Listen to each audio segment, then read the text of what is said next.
I know that there's a sentiment that you don't do it for the money, which is absolutely true. I wanted to be a special education teacher regardless of the pay because I love working with kids that don't necessarily have the same level of participation in society.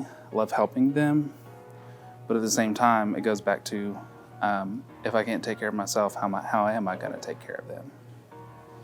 I won't tell you the amount that I make, but it's less than $16 an hour. 23 years, less than 16 is very hard to make it. As a single woman, I have to have 3 jobs just to make it. And it's paycheck to paycheck. So there's no extra get to do anything really fun because I don't make enough. I had a baby a year ago and had a lot of problems after I had him. I probably have about $5,000 in medical bills that I can't pay. So yeah, I have to pick and choose what bills I pay, what bills I put on a payment plan, which isn't ideal. But that even with our insurance, which our insurance is, it's a pro to having this job, but there's still things that, bills wise, medical bills has been a struggle for me. The way things are now, we end up paying extra on our rent because we are late. We're late every month. We still get our notices, but we still end up making it work, but we pay our rent and plus the late fees. You just heard a few examples among hundreds in our district of educators and staff members who go above and beyond daily, without recognition, to support our students and their families. We are in a critical time for our students, their families, and truly our entire community. With the legislative session underway in Frankfort, key decisions are being made about how best to address our workforce shortage, which is directly attributable to more than 15 years of significant underfunding of public schools in Kentucky. As a result of not keeping up with inflation, we are experiencing an unprecedented teacher and staff shortage across the board that has compromised our ability to operate and deliver the level of quality our community expects and deserves. The most recent data reflects that the minimum living wage in Kentucky stands at approximately $49,000, and the average salary for new teachers in Warren County Public Schools is $42,000. This disparity underscores the financial hurdles our professionals face, impacting not only those currently employed in our district, but our ability to create a pipeline of educators and school staff for the next generation of students. Kentucky teachers who play an invaluable role in shaping young minds earn an average of 25% less than other college-educated professionals.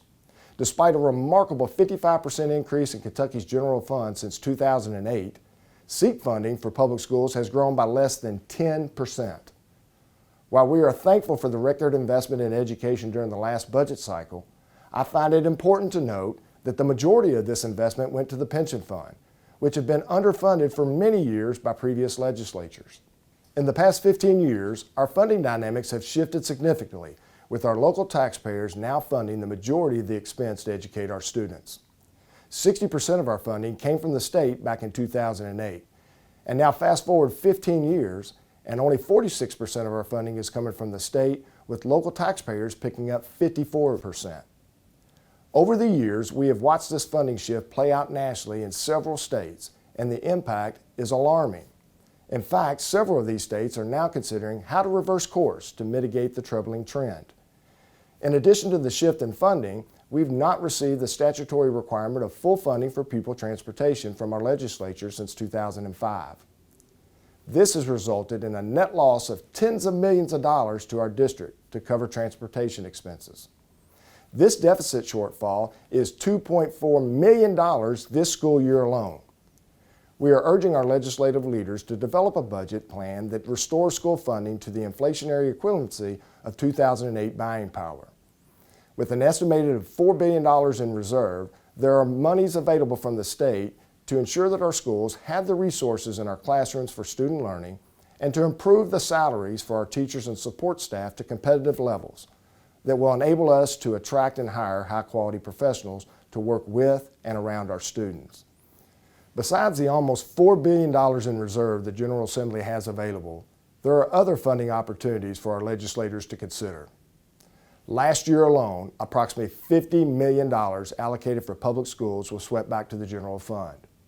And this year, the SEEK excess is projected to be more than $160 million. We are urging the General Assembly to reinvest this $210 million into education to get funding back on track to a 2008 buying power. Additionally, the general fund is expected to benefit from $100 million in sports betting revenue, along with almost $177 million in investment fund earnings.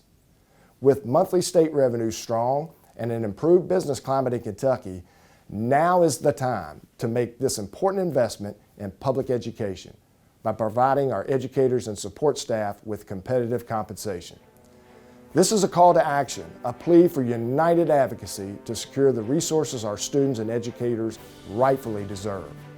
By standing together, we can influence change and ensure that our children receive the world-class education they deserve.